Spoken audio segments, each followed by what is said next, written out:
All systems are go. We're about 90 seconds from the launch of Space Shuttle Discovery. And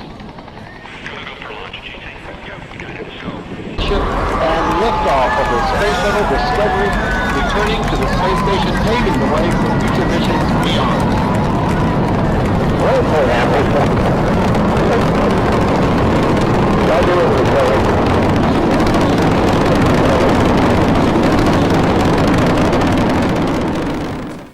tahan teile rääkida valitsuse vandenõust. Meie teame, et Eesti eelarvel on auk. Seda peaks täitma. Kuidas seda täidetakse, aga on meile kõigile oluline. Lubage, et ma natuke seletan. Saudi Araabial on ka auk eelarves. Aga mida teie arvate teeks Saudi Araabia prints Mohammed bin Salman, kui tema saaks ettepaneku Iraani ajatollah Khameneilt ehitada tuumaelektri jõujaama Riyadi, mille maksudega saaks Salman riigi eelarvet oluliselt parandada? Kas tema võtaks sõjavaenlase ettepanekut vastu? Mina arvan, et mitte. Neid analoogseid juhtumeid võiks olla palju.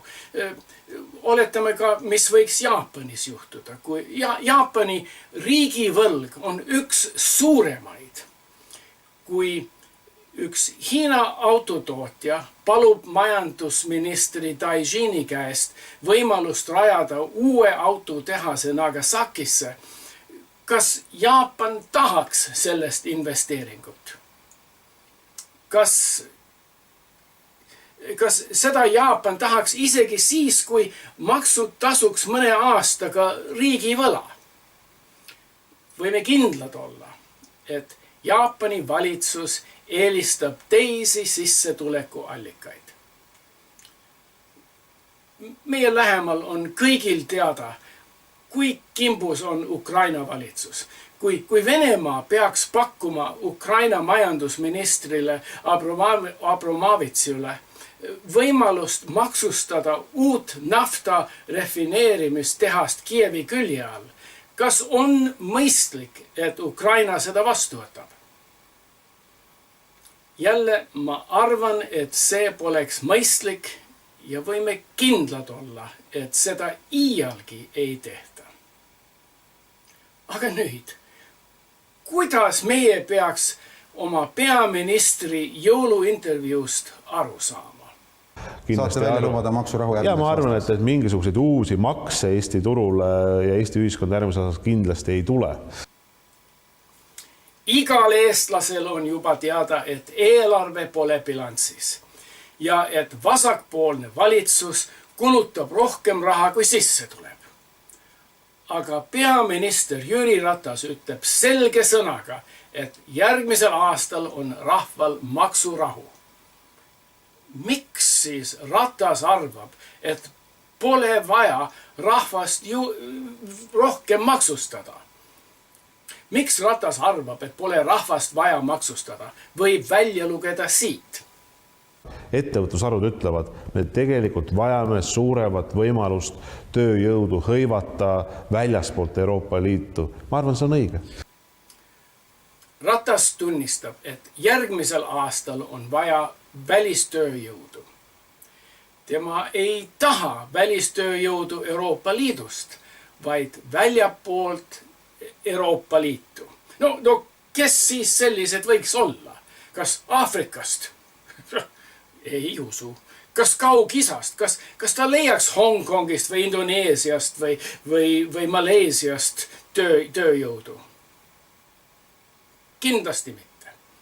Mina arvan, et mida Ratas ütlemata jättis on see, et uus tööjõud Eestile tuleb Venemaalt. Venemaalt? Miks ja kus? No, Ida-Virumaa on juba hästi venelastega küllastatud. Lasnamäeni samuti. Aga Tartu ümbruses võiks venelasi juurde võtta. Ja kui Emajõe kaldale rajatakse uus tseluloosi tehas Vene tehnoloogiaga, siis on mitu sihtmärki täidetud. Uue tselluloositehase maksustamine aitab täita eelarve puudujääki ja võib-olla maksurahu järgmisel aastal. Ja Vene tehnoloogia lubab vene rahvusest sisserändajaid. Jüri Ratas täidab oma käskija ülesanded. Head uut aastat, Vladimir! Eesti rahvas peab arutama, miks meie üldse liitusime Euroopa Liiduga, kui nii kergemeelselt teeme valitsuse sõltuvaks Peipsi tagusega.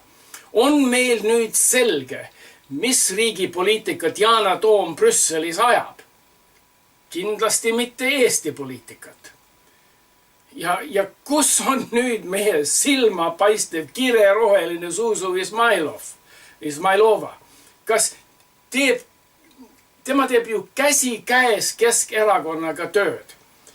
Paistab, nagu sellel aseril on ainult roheline kleit, muidu on veripunane. Tselluloosi tehase vastuseis peaks olema roheliste naturaalne seisak, aga venemeelse südamega on hoopis Emajõe reostamine kavas. Tugev ja iseseisev majandus kindlustab julgeolekut. See pole raketiteadus.